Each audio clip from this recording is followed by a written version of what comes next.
Hello everyone, welcome to healthy life style. இன்றைக்கி நம்ம எப்படி வெண்டைக்காய் வச்சு பச்சடி செய்கிறதுன்னு பார்க்கலாம். இந்த பச்சடிக்கு நம்ம வெண்டைக்காய், வெங்காயம், தக்காளி, பச்சை மிளகா இதெல்லாமே வேணும். துவரம் பருப்பை வேக வச்சு எடுத்து வச்சுக்குவோம். துவரம் பருப்பில் கொஞ்சமாக மஞ்சள் போட்டு இதை குக்கரில் விசில் விட்டு எடுத்து வச்சுக்கலாம். இது வேகட்டும். துவரம் பருப்பை தண்ணி ஊற்றி மஞ்சள் போட்டு வச்சுருவோம். ஓகே, இப்போ என்ன பண்ணலாம், ஒரு பேனை ஸ்டவ்வில் வச்சுட்டு அதில் 2 ஸ்பூன் மட்டும் எண்ணெய் ஊற்றிக்கலாம். வெண்டைக்காயோட வளவளப்பு போகிறதுக்கு எண்ணெய் அதிகமாக ஊற்றுவோம் இல்லையா, எண்ணெய் கம்மியாக ஊற்றி எப்படி இந்த பச்சடி செய்கிறதுன்னு பார்க்கலாம் வாங்க. 2 ஸ்பூன் தான் எண்ணெய் ஊற்றியிருக்கேன். அப்புறம் இதில் கடுகு, உளுந்தம் பருப்பு போட்டு தாளிச்சுக்குவோம்.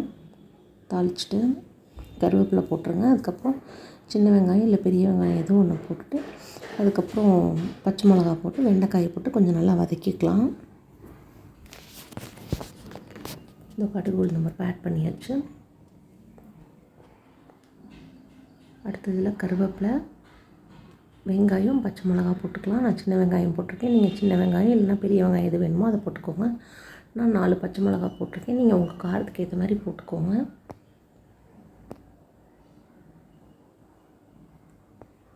இதில் வெண்டைக்காயும் போட்டு வெண்டைக்காய் ரொம்ப வதக்கணுங்கிறதுல லேசாக வதக்கினா போதும்.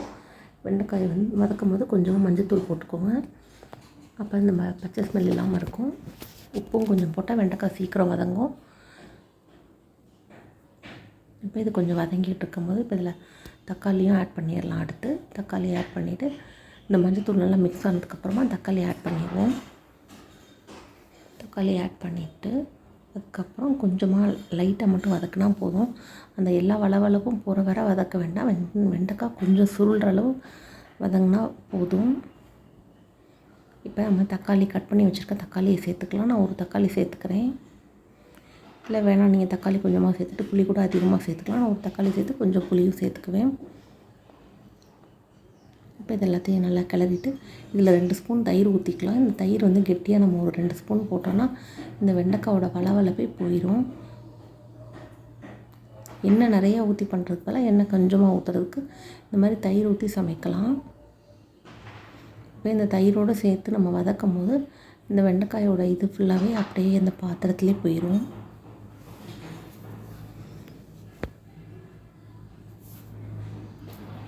இப்போ இது நல்லா கொஞ்சம் அந்த வெண்டைக்காயோட இது போகிற வரைக்கும் வதக்கிட்டு அதுக்கப்புறம் இதில் புளி கொஞ்சமாக கரைச்சி ஊற்றிக்கலாம். வேக வச்சு துவரம் பருப்பையும் ஊற்றிட்டு புளியும் கரைச்சி ஊற்றிக்கலாம். இந்த துவரம் பருப்பும் வெந்துருச்சு, அதையும் இதில் ஊற்றிக்கலாம். அடுத்தது நம்ம புளியும் கரைச்சி ஊற்றிக்கலாம். இந்த பருப்பு மிக்ஸ் பண்ணிவிட்டு அப்புறம் புளி கொஞ்சமாக கரைச்சி ஊற்றிக்கோங்க. அப்புறம் இந்த கொஞ்சமாக மிளகாத்தூள் மட்டும் போட்டுக்கலாம். பச்சை மிளகாயோட கொஞ்சம் மிளகாத்தூளும் போட்டோன்னா பச்சை மிளகாயோட வாசனை, மிளகாத்தூளோட கலர், காரம் எல்லாம் சேர்த்து ரொம்ப டேஸ்ட்டாக இருக்கும். ஃபஸ்ட்டு போட்ட உப்பு வதக்கிறதுக்கு தான் போட்டிருந்தோம், பத்தாது அப்படின்னா இப்போ திருப்பி தேவையான அளவு உப்பு போட்டுக்கோங்க. இது எல்லாத்தையும் நல்லா மிக்ஸ் பண்ணி இந்த மிளகாத்தூளோட பச்சை ஸ்மெல் போகிற வரைக்கும் நல்லா கொதிக்க விட்டுட்டோன்னா வெண்டைக்காய் பச்சடி ரெடி. இந்த நல்லா கொதிச்சிருச்சு எல்லாம் சேர்ந்து. இப்போ இந்த பச்சடி இறக்கிடலாம். இது ரொம்ப கரெக்டாக நல்லாவே இதுவாயிடுச்சு. இப்போ இந்த பச்சடி நம்ம ஸ்டவ் ஆஃப் பண்ணிவிட்டு ஒரு பாத்திரத்தில் எடுத்து வச்சிடலாம். இது எல்லா சாதத்துக்குமே தொட்டு சாப்பிட்றதுக்கு அவ்வளோ நல்லாயிருக்கும். உப்பு, காரம், புளிப்பு எல்லாமே இருக்கும், நல்ல டேஸ்ட்டாக இருக்கும். இது இன்னொன்று அந்த வெண்டைக்காயோட இதுவே போயிருக்கும். இந்த ரெசிபியை செஞ்சு பாருங்கள். செஞ்சு பார்த்துட்டு நல்லாயிருக்கான்னு சொல்லுங்கள்.